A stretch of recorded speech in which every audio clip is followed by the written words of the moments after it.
Guys, Xaryu here, and today I want to walk you through a game of double Shadow Priest, R Shaman, and kind of go over why this comp is working in the first place, because it's kind of crazy. Double Shadow Priest, it might seem like it's kind of trash, but I'm going to go through all like the buffs and debuffs and talents and abilities that kind of make this comp possible, and then kind of talk about whether it should be nerfed or not, because this comp is pretty insane, and it's almost like a brick wall. Like, you can't really kill anything, and here's why. So the first talent I really want to look at is Spirit Link. Not Spirit Link Totem, but Spirit Link. It's a buff I'll throw up on the screen right now.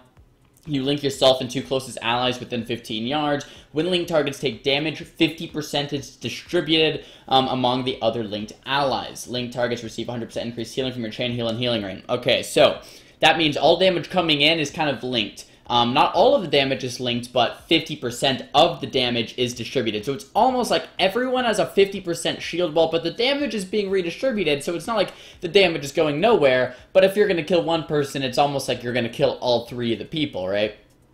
So the big issue with this is when you're running with double Shadow Priest and all of the Shadow Priest healing, it almost makes it so everyone has 50% shield wall, and there's almost no downsides because the Shadow Priest is self-healing so much and AoE healing so much that all of this redistributed damage is instantly being healed through. So almost everyone on our team has a 50% shield wall when it comes to a single target pressure. Now, when you're fighting a Shadow Play or another double Shadow Priest or any type of spread pressure comp, it's not really this way.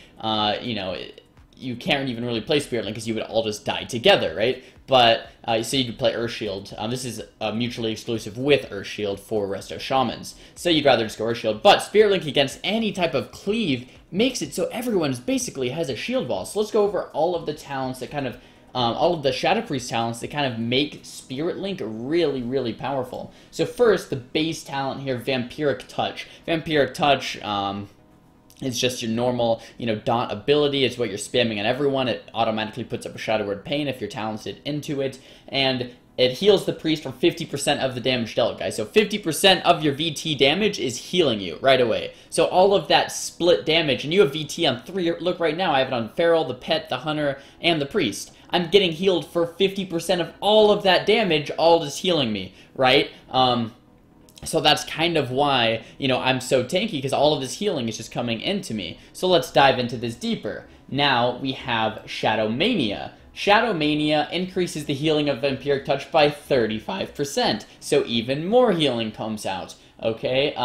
This makes the healing from Vampiric Touch just, continually topping you off. Let's jump in even further. We have Sand Lane, which increases the damage of your Vampiric Touch by 20%, and we know the damage heals you. Vampiric Touch heals you for 50% of the damage dealt, so that's another, maybe 10% healing from Sand Lane. And it increases the healing of your Vampiric Embrace. So, you guys might be asking, what's Vampiric Embrace do? Vampiric Embrace, is normally a 3-minute cooldown, causing you to do, 40% additional healing based on your damage.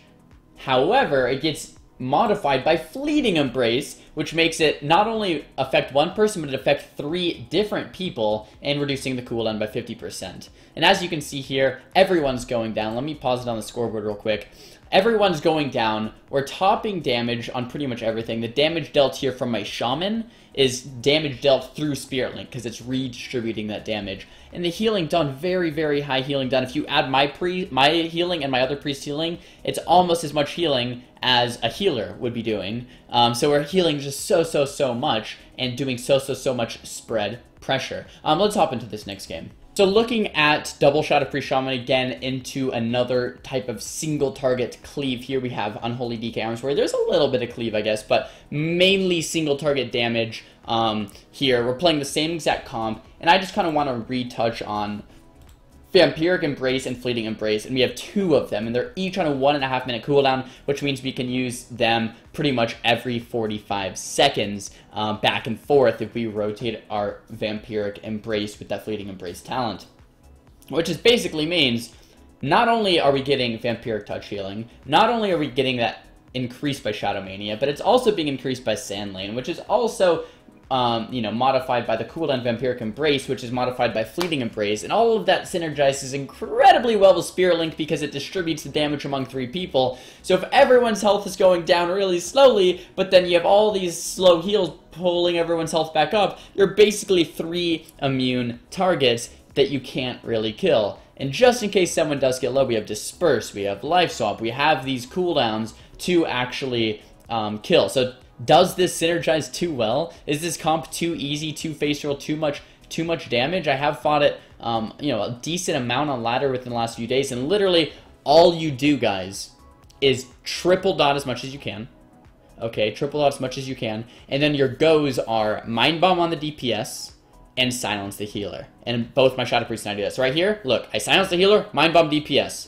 Okay, the DK actually ran away. But then in 15-20 seconds from now, when that Mind Bomb DR is off, the Stun DR is off, the Silence DR is off, then my Shadow Priest can do the same thing, where he Mind Bombs and silences. And then guess what? 15 or 20 seconds after that, I do it. He does it. I do it. He does it. Back and forth. At the same time, we're pretty much immune to death, and we're, you know, cleaving all 3 people down.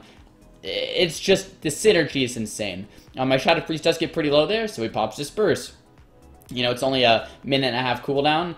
By the way, guys, Oz and I only have about 38, 39 traits, I think, in Shadows. We're very under trait, under geared, under everything. And we're just running into arenas, kind of just triple dotting, no general strategy, just triple dotting, Mind Bomb silencing on cooldown, and we're doing pretty well against all of the single target stuff. So, guys, does this synergize too well? Should something about this be nerfed? You know, if Spirit Link is on, maybe should you get an MS effect? Should Shadow Priest dots have some type of diminishing return where they can't just keep healing for this much? I don't know. I don't really know of an answer. Maybe you guys have a thought or an idea, or maybe you think this comp is completely fine the way it is. But let me know, guys. Should something like this even be in the game? Should it be allowed where you just run a talent that synergizes so well with these other Shadow Priest talents? Or do you guys think something like this is cool and more stuff like this should exist, where there's two talents that synergize very well with each other, and that's kind of how the game should evolve around? I don't know. It is. I played it yesterday for the first time, and it is pretty fun and it's pretty enjoyable. But for the other team, it just must be like running into a wall. I mean, everything they're hitting has a shield wall. Not some of the game, the entire game. They have a shield wall the entire game. So you're doing almost no damage. You're hurting the shaman and the other priest while you're training one priest, but they're instantly healing it back. And, you know, we have cooldowns, and we have so many cooldowns. Vampiric Embraces, Dispersions, Swaps, Earthen Shields. It's just ridiculous. But as you can see, they didn't get too close to a kill in that last game. They're not really getting too close to a kill in this game. I'm pretty sure my Shadow Priest has Dispersion back available here. And what am I doing? I'm basically PvEing. I mean, I'm sure a lot of you guys could do exactly what I'm doing right now. You're triple dotting. You're using Mind Bomb Silence off cooldown. You're doing a pretty decent PvE rotation. I mean, I'm probably doing my PvE rotation pretty well at this point. I'm just dotting everything as much as possible. Dotting the pets, the Garg. I have 1, 2, 3, 4, 5 sets of VTs out right now. 5 sets of VTs out. That's, look at me, I'm 100% health. There's no way I can die through 5 VTs. That's so much healing onto me. Shadow Priest is, my Shadow Priest friend's getting a little low, but with a couple Shaman heals, get that Spirit Link back up. He's doing A-okay. I don't know. How should this be nerfed, guys? Should it be nerfed? Should Spirit Link be on a cooldown? Should, something about this should have to change, in my opinion. Everything, the Druid Zoom, the DK's dead, the Warrior's dead, everything's dead. Let's just fast forward this a little bit to the end here. Think it's all, oh, and there we go. Let's actually rewind that, it's a little funny. The Druid, I'm on the DK and the Druid just dies over there to our dots. Poor little Druid, poor little guy, I feel so bad. If I queued into you yesterday queuing this, I actually am sorry. Man, I feel like an awful person queuing this, but there's the damage breakdown once again, guys. Look at that healing. If you add my healing and the priest healing, we literally out-healed, pretty close to out-healed our shaman. So that's kind of the ridiculousness factor, and our damage was absolutely insane as well. Guys, I want to hear your comments on this composition down below in the comments. Thumbs the video up if you liked it. Thumbs it down if you didn't. And don't forget to subscribe. I'll see you guys next time. Peace!